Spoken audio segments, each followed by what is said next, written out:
After a mysterious incident, only one child returned. What happened the night before was to blame.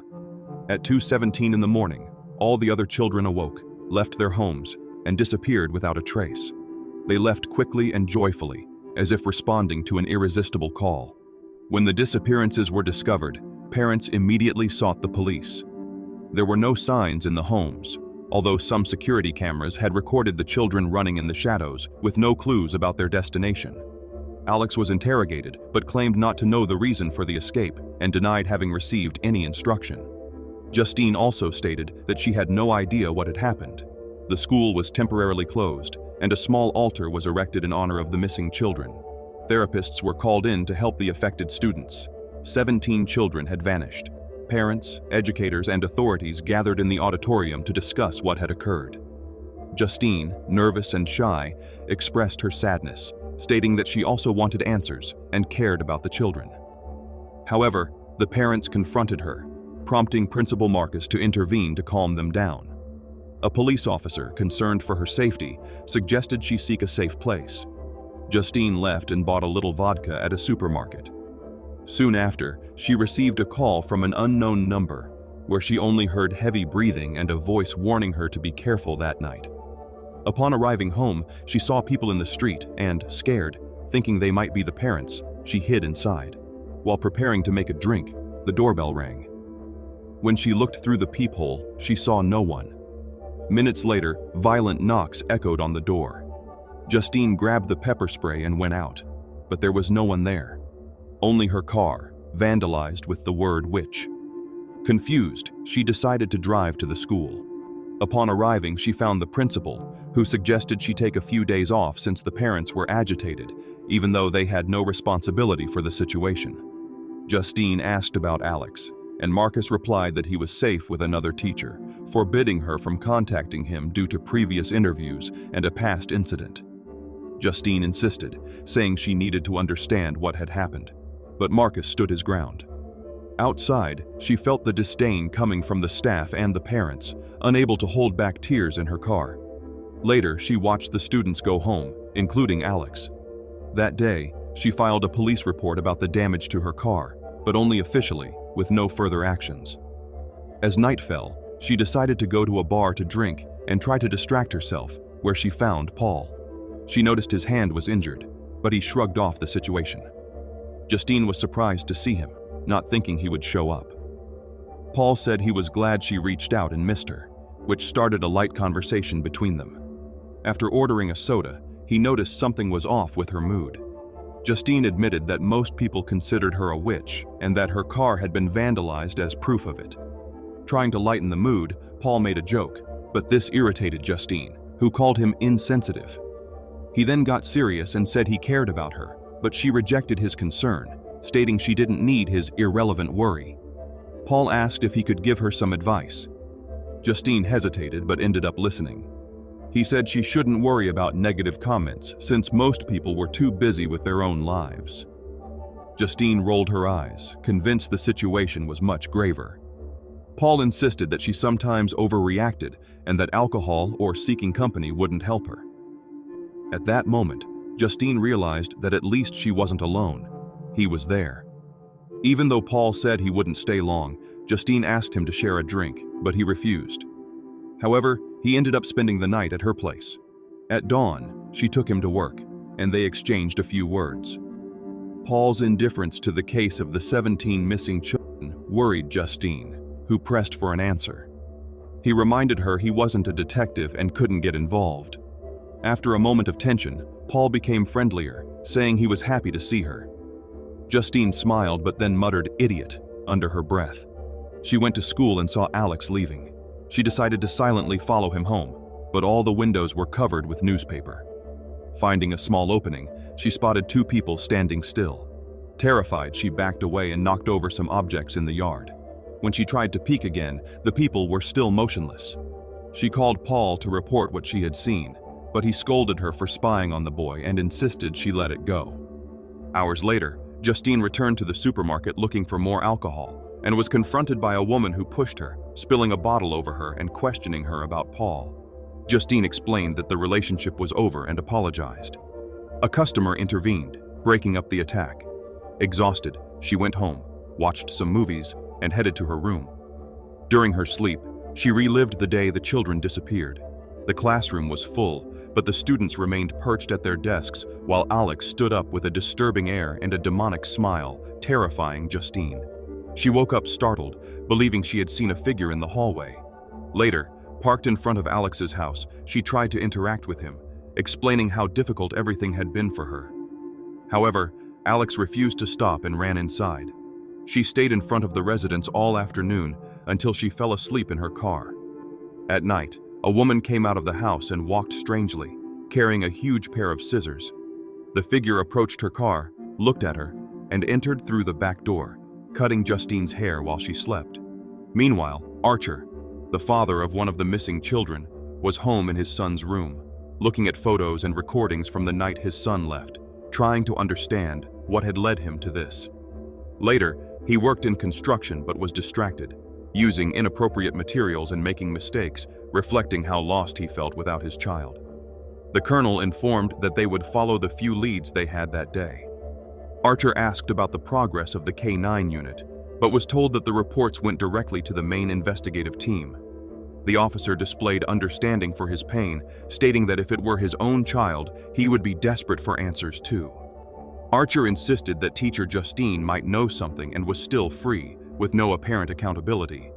He explained that he did some research and discovered that Justine had been arrested 2 years ago for drunk driving and fired from another school for inappropriate behavior. The officer cast a stern look and questioned what Archer thought Justine might know, or if she had really done anything. He argued that the footage showed the children left their homes voluntarily, without being forced, and there was no evidence implicating the teacher. During a meeting with the school staff, Archer insisted that nothing made sense. 17 children from the same classroom had disappeared without warning. He demanded explanations about the classroom and why only those students were involved. The meeting ended with furious parents and impotent authorities. It is shown that Archer followed Justine home and dumped red paint on her vehicle. He then rewatched the footage of his son before attempting to rest. At 2:17 in the morning, noises woke him up. He saw his son leaving the house and chased him to a large residence where he found a weapon marked with the number 217.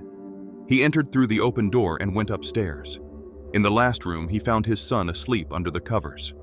Crying, Archer begged him to reveal where he had been, but the boy remained silent. Through tears, Archer confessed his love and feelings he had never shared. Suddenly, a blinding light filled the room, and the boy's face transformed into a grotesque clown mask. Archer woke up startled, screaming. The next morning, he mapped the path his son had taken and counted the houses in the neighborhood. He visited the house of the mother of another missing girl to check the security footage. She refused, but her husband agreed. Archer measured the girl's steps and, using small flags and a laser, traced her route to another house, discovering that the paths of the two children crossed. On the way, he spotted Justine driving toward the gas station. He insisted on speaking with her, but she denied having any information and reminded him that many parents saw her as the problem. Archer agreed, pointing out that she was part of the conflict. Upset, Justine began to scream, accusing him of threatening her. At that moment, a man with a bloodied face ran towards her, and Justine dropped the gas nozzle, causing a spill. Archer tried to intervene, but was shoved and hit his head on the sidewalk. The attacker continued to chase her until she found refuge in a nearby supermarket. Archer tried to stop him, but the stranger beat him fiercely, choking him. The scene changes, and we see Paul on the phone talking to his girlfriend. She asked him to take care of some things and tell her father he would be back soon from his trip. Paul went to the police chief, his father-in-law, to report the news. The afternoon stretched on, and in another part of town, a young man tried to break into a residence through a window. When the alarm went off, he took off running, but Paul chased him and finally caught up to him. The young man claimed he worked there but had lost his keys. During the search, Paul accidentally injured himself on a needle hidden in the boy's pocket and then punched him unconscious. He attempted to revive him and removed the handcuffs so the boy could leave.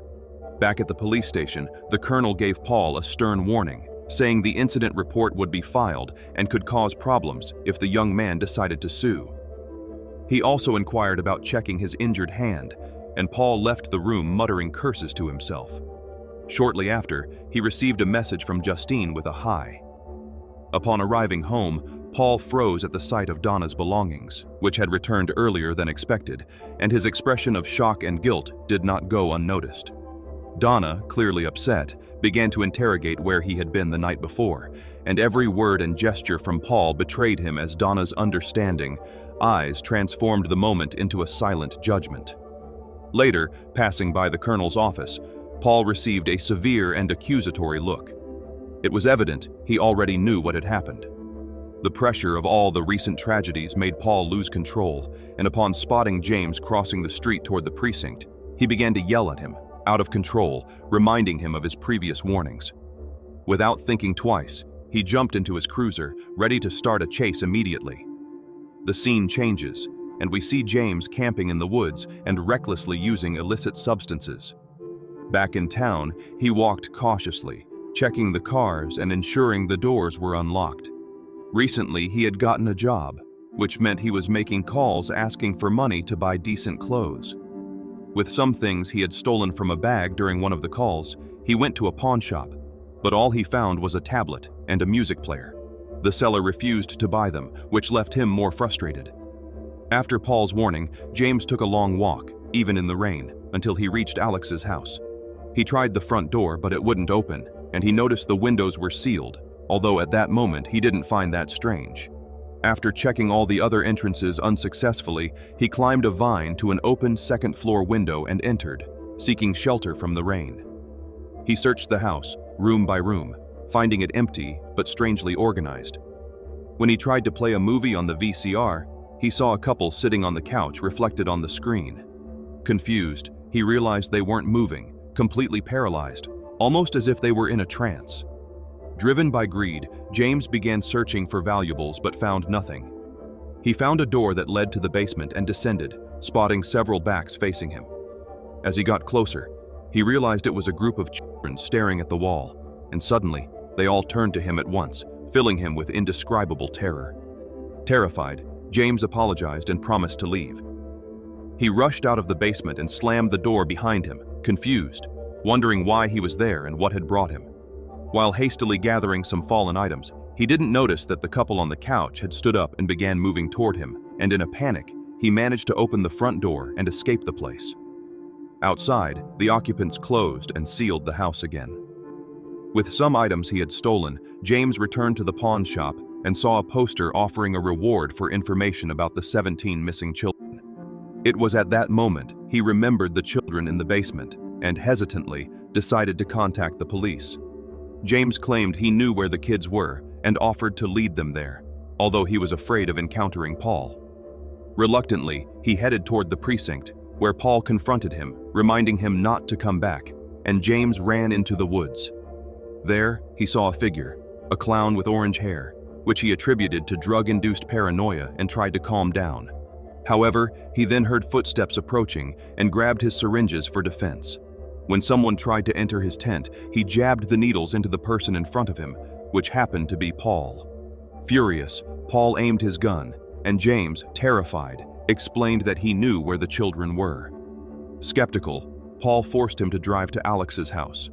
When they arrived, James raised concerns about the reward, and Paul got out of the patrol vehicle. They knocked on the door, and someone answered, but hours passed without Paul returning, and James, stuck in the back seat, began to panic. Finally, Paul appeared and dragged James inside, while Justine informed Principal Marcus about strange events happening at Alex's house, requesting the involvement of Child Protection Services. Marcus, however, deemed it unnecessary to escalate the situation and decided to contact the parents. Shortly after, an older woman, Glattis, arrived at the school, claiming she was helping take care of Alex because his parents had health issues. Later, Glattis unexpectedly showed up at Marcus's residence, cleaning and chatting with him and his partner. During the conversation, she withdrew a bouquet of thorns wrapped, cut her palm, and twisted strands of hair, including one from Justine, while ringing a bell that drove Marcus insane. Violence erupted in the kitchen, and Marcus attacked his partner, vomiting a dark substance and striking him until Glattis calmly stopped the attack and cleaned her hands. She retied her hair around the sticks, breaking them, causing Marcus to run to find Justine. He chased her through the city until he finally caught up with her. Marcus managed to follow her trail and Archer tried to contain the situation, but Justine took advantage of the distraction to escape to her vehicle. The principal pursued her, breaking the window. She finally managed to speed off while Archer followed to keep her safe. During the chase, a car collided with Marcus and Archer got out to help, seeing that Marcus's skull was crushed. The man was taken to the hospital, where he received medical care and gave a full statement about everything that had occurred. Justine, with some scrapes, thanked Archer for his bravery, shocked at the intensity of the incidents. He confirmed he had witnessed everything, leaving Justine perplexed and questioning what she had just observed. On the return trip, Archer explained that the way the principal ran seemed strangely familiar. He said he had seen it in his own son and in one of his classmates, both missing after running away. He described it as a strange way of moving, like a projectile heading directly toward its target without deviating. Finally, displaying the map, Archer highlighted the likely route the children had taken, concluding that their paths crossed at a specific point. Justine, terrified, immediately recognized the location. It was Alex's house, the only child who had not disappeared. Alex's father picked him up from school every day, and on the way home, they always had a friendly conversation. That afternoon, he told his son that his mother's sister would be visiting. Her name was Glattis, and she would stay at their residence for a while. Curious, Alex asked why she needed to stay, and his father explained that she was sick and needed a place to live. Alex's mother, Busy, said she wanted the house tidy before the visit, so she told Alex to tidy his room. Glattis arrived that night. The next morning, as Alex came down to talk with his parents, he heard them arguing. His father wasn't entirely comfortable with her presence, since he hadn't heard from her in 15 years, and found it peculiar to live under the same roof after so long.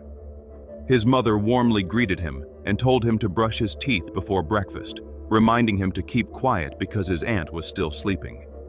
Driven by curiosity, the boy peeked into the visitor's room and noticed a wig on a mannequin. When he looked up, he found Glattis staring at him from the bed, surprised and a little embarrassed. On the way to school, his father told him the woman probably wouldn't stay in the house for more than a month. Alex was being bullied at school, and during a test, a classmate threw a pencil at him, which Justine noticed and reprimanded, forcing him to leave the classroom. That same afternoon, when school ended, Alex's father didn't come to pick him up as usual. The boy waited until all the others had left, and when his father still hadn't shown up, he decided to walk home. Upon entering, he was greeted by an unsettling silence. His parents were motionless in the dining room, with blank expressions, almost as if they were hypnotized. When he asked why they hadn't come to get him, his father spoke slowly and in a monotone voice, questioning how his day was. At that moment, Glattis appeared, greeting him with exaggerated enthusiasm and treating him like a newborn. Alarmed, Alex asked what was happening with his parents. Glattis claimed they were perfectly fine, but the boy, skeptical, threw a glass of water in his father's face, who didn't show any reaction. Glattis, irritated, scolded him severely and ordered him to brush his teeth and go straight to bed. The next morning, Alex saw that his parents were still sitting in the dining room, showing no signs of normal behavior. Glattis invited him to sit at the table and assured him he didn't need to worry about them. They were just resting. Before leaving for school, she made him promise not to tell anyone about her presence in the house or about his parents' bizarre behavior. Then, Glattis demonstrated with a wand, hurt herself with it, and smeared some of her own blood on the object, which had hair intertwined. Glattis told Alex he needed to watch closely. Immediately, his parents began to hurt themselves and stab each other with forks and knives, remaining in their seats while inflicting injuries. The moment Glattis dipped the wand in water, the violence ceased instantly. She then warned Alex that he needed to keep his promise to remain silent about her presence in the house. Otherwise, she claimed she had the power to make his parents end their lives, devour one another, or injure themselves cruelly. Glattis told Alex that he would have to take the bus to school, and he obeyed. The shock of everything that happened left him disconnected throughout the day, barely noticing what was happening around him. When he arrived home, he went up to his room and heard noises coming from the room next door. He went to check. There, he found Glattis seemingly meditating. She warned him that they wouldn't talk that day, but ordered him to feed his parents with instant soup from the pantry, adding that he would need to buy more the next day. Alex followed her instructions, repeating the routine every day, going to school, then taking care of his parents alone. One night, she woke him up and took him to Glattis's room. He found her lying on the floor, and she asked him to come closer. Alex offered her a glass of water, but she told him it wouldn't help, confessing that she had been sick for a long time. She explained that she had hoped Alex's parents could make her feel better, but that hadn't happened as expected. The boy asked if she would like to be taken to a hospital, but Glattis, with a fragile smile, assured him that no hospital could cure her. Still, she added that she knew another way he could help her. He would have to bring a personal item from each of his classmates. Alex fell silent, pondering the request. Finally, he asked if obtaining these things would make her feel better and lead her to leave their house. Glattis, after a brief pause, realized she could manipulate the boy's hope to her advantage and slyly told him yes. She convinced him to comply. At school, Alex began to carefully observe what he could take from each classmate.